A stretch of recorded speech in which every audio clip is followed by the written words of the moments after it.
on vana tuntud kalameeste tõde, et kõige parem kala on keeduvorst. Ja nüüd me näitame, kuidas seda keeduvorsti viilutada.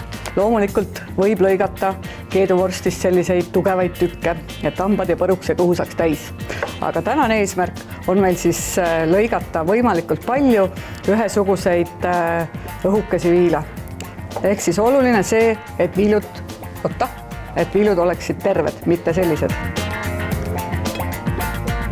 Lõika nüüd veel. Aha. Nagu näha, võib keeduvorsti viilutamiseks kasutada mitut tehnikat.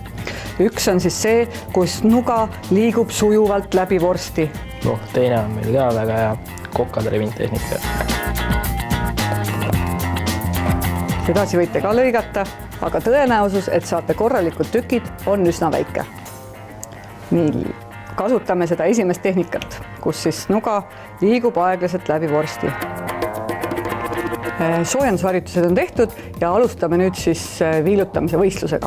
Eesmärgiks on siis 1 minuti jooksul viilutada keeduvorsti nii, et saada võimalikult palju ühesuguseid terveid viile.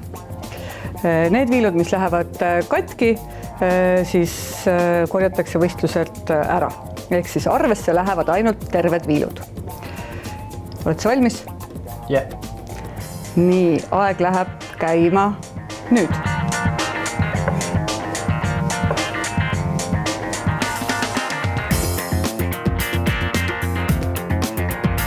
Minutiga on selline huvitav asi. Vahest läheb ta nii, et sa arugi ei saa. Aga nii tähtsa töö juures venib ikka päris pikalt. Nii, pool ajast on möödunud. Pool vorsti on lõigatud.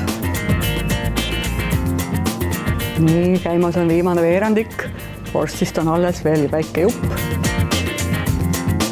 Nii, pinge kasvab, vorst väheneb. Aeg. Nii, väga hea, peaaegu terve vorst. Nii, ja loeme üle siis kvalifitseerunud viilud.